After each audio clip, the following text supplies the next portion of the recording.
Bà xong group chụp xuống đã bóng một tọa này thì group rộp án. Bà xong xa công một căn video này một chi Intermediate Accounting. Nhưng cho mình thì bà mùi niềm vì Application of Information Technology. Cảm thi bà chạy vị trí bộ miền bà. Là này nhưng cho đó computer và package. Hay nhưng bắt đầu từ word processing. Word processing. Cả đầm nai ca rồi có cầm vị đầm nai ca chỉ bịa mà word processing. Okay, bộ đó. Cái data word processing is the name given to the production of Thai script using computer facility. Và word processing ní cứ chỉ chung môi đại ban cái đại từ lừa đầm nai ca này ca vay chỉ bọt vay chỉ bịa và đòi praการสำรองสมมุติโดยคอมพิวเตอร์หรือการประกอบอุปกรณ์คอมพิวเตอร์ The facility are the ability to store text and to manipulate it on a video visual display unit screen អញ្ចឹង facility របស់ computer គឺវាមានសមត្ថភាពនៅក្នុងការផ្ទុកអត្ថបទហើយនឹងរៀបចំដើម្បីបង្ហាញនៅក្នុងអេក្រង់បាទអេក្រង់របស់យើងកុំព្យូទ័ររបស់យើងណាបងប្អូនបាទអានេះគេហៅថា Visual Display Unit បាទអូខេ The minimum hardware requirement are បាទអញ្ចឹងដើម្បីដំណើរការ word processing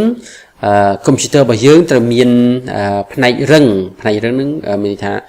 របស់ដែលយើងមើលឃើញប៉ះបានហ្នឹងរបស់កុំព្យូទ័របងប្អូនអានេះផ្នែករឹងអញ្ចឹងគេថា minimum hardware requirement ផ្នែករឹងដែលត្រៀមទាតិចតូចបំផុតន័យថាយ៉ាងហោចណាស់ត្រូវមាន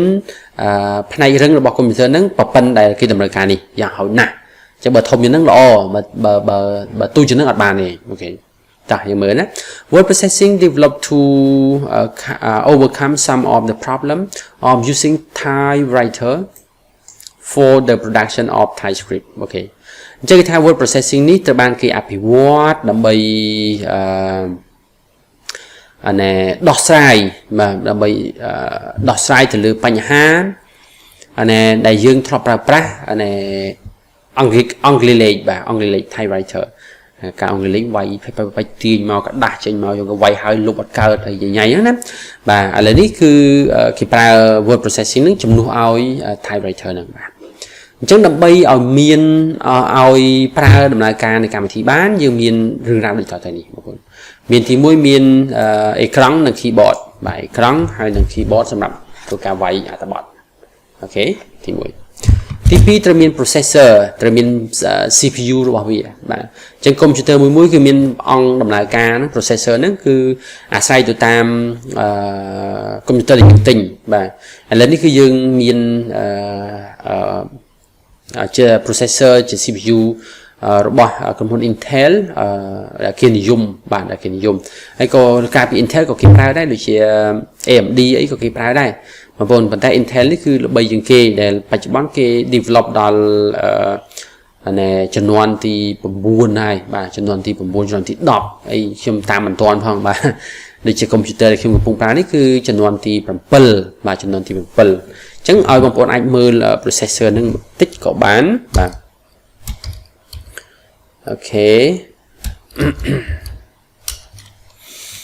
បងប្អូននេះ processor នៅក្នុង computer របស់ខ្ញុំបងប្អូនអាចមើលឃើញនៅក្នុងអេក្រង់នេះបាទនេះ processor វានេះបាទ Intel R បាទ Core TM បាទ i7 ចំនួនទី7 i7 ចំនួនទី7 CPU វា 2.8 GHz បាទ8គ្រាប់ CPU វាបាទអូខេនេះគឺ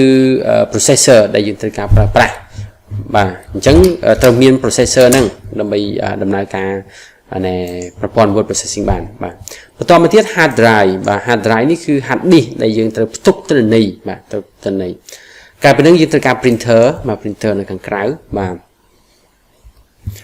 អូខេបាទ repetition បាទយើងអាច copy ឯកសារហ្នឹងទៅផាសកន្លែងណាផ្សេងបានអូខេមាន correction បាទការកែតម្រូវដែលអាចមានដូចជា mouse ដូចជាអីជាដើមហើយនឹង tool ក្នុងការត្រួតពិនិត្យ checking ផ្សេងបាទអញ្ចឹងនៅក្នុងword processing នឹងវាមាន hardware វានិង នេះវានឹងដើម្បីធ្វើការជួយកែតម្រូវអាចដំណើរការ word processing បានហ្នឹងគឺរឿងរ៉ាវទាំងអស់នេះអូខេអញ្ចឹងបើយើងនិយាយមកទៅគឺយើងទិញតែ computer មួយមកវាគ្រប់គ្រាន់ហើយបច្ចុប្បន្នមិនចាំបាច់អីស្មុគស្មាញទេណាយើងទិញ all in one មកមួយមកវាមានទាំងអស់ហើយមានទាំងម៉ៃមានទាំងពី keyboard មានទាំង processor មានទាំង hard disk មានទាំង play ទាំងអស់អញ្ចឹងយើងមិនចាំបាច់ផ្គុំវាទៀតទេបាទអាហ្នឹងបើយើងនិយាយមកវិញបងប្អូនបាទអូខេតោះឥឡូវយើងមើលបន្តទៅដល់លក្ខណៈរបស់ word processing បន្តិចបងប្អូន feature of word processing បាទ feature of word processing លក្ខណៈនៃកម្មវិធីដំណើរការជាពាក្យអូខេមកពុតតា There are many feature of word processing package which include បាទអញ្ចឹងគេថាវាមានលក្ខណៈជាច្រើនអំពីប្រព័ន្ធដំណើរការជាពាក្យបាទដែលរួមមានដូចខាងក្រោមអានេះគឺគ្រាន់តែលើកខ្លះមកទេបងប្អូនបាទទី1គឺ entering text បាទអញ្ចឹងបញ្ជាក់បងប្អូន word processing មានដូចជាកម្មវិធី Microsoft Word ឬក៏ Google Doc ជាដើមបាទ Microsoft Word ឧទាហរណ៍ខ្ញុំបង្ហាញបងប្អូននេះគឺជាកម្មវិធី Microsoft Word ឧទាហរណ៍ខ្ញុំបង្កើត file ថ្មីមួយមកបាទអញ្ចឹងនេះជា word processing អញ្ចឹងយើងអាចបញ្ចូលទិន្នន័យបានណាវាបញ្ចូលទិន្នន័យបញ្ចូលអត្ថបទបាននេះគឺគេហៅថា word processing បាទឬក៏បងប្អូនអាចចូលនៅក្នុងGoogle Doc ក៏បានបាទក៏ជាកម្មវិធីប្រភេទ word processing ដែរបងប្អូនបាទនេះ Google Doc នេះពេលដែលយើងចុចទៅលើវាមកអូខេវាឲ្យយើងបង្កើត file អីផ្សេងឡាក់បងប្អូនឃើញអត់បាទមានហោហែហ្នឹងដូចគ្នាស្តៀងគ្នាទៅនឹងMicrosoft Word ដែរបាទស្តៀងគ្នាបងប្អូនយើងបង្កើតចូលទៅឧទាហរណ៍ថាខ្ញុំបង្កើតថ្មីមួយមកអូខេបាទអានេះវាទាមទារមានអ៊ីនធឺណិតបងប្អូនបាទនេះយើងបរិចមកមាន file edit មានអីណាហោហែយើងវាយអត្ថបទចូលបានណាយើងអាចនិយាយវាបានទៀតផងបងប្អូនយើងអាចនិយាយបានទៀតផងប៉ុន្តែយើងប្រើនៅក្នុងនេះគ្មានទេនៅក្នុងកម្មវិធីរបស់browser Microsoft Edge អត់មានទេបាទនេះMicrosoft Edge អត់មានទេមានតែនៅក្នុង Chrome បាទអញ្ចឹងខ្ញុំគាត់ប្រាប់ថាវាអាចនិយាយវាស្ដាប់បានវាសរសេរបានអីទៀតផងអូខេអានេះនៅក្នុង Google Doc បាទអញ្ចឹងនៅក្នុងលក្ខណៈទាំង Google Doc ទាំង Microsoft Word នេះវាមានលក្ខណៈដូចតទៅបងប្អូន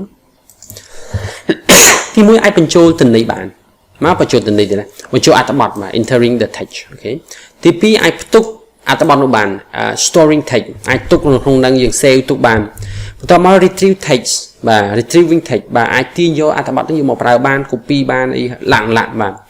ទាញមកហើយ editing the text បាទកែអត្ថបទនឹងវាយខុសហើយលុបចោលកែវិញបានទៅផងបន្ទាប់មកកម្មវិធីនឹងវាអាចឲ្យយើង print ចេញមកខាងក្រៅទៅលើក្រដាសទៅលើអីផ្សេងៗបានអាស្រ័យទៅតាម printer របស់យើងអូខេអញ្ចឹង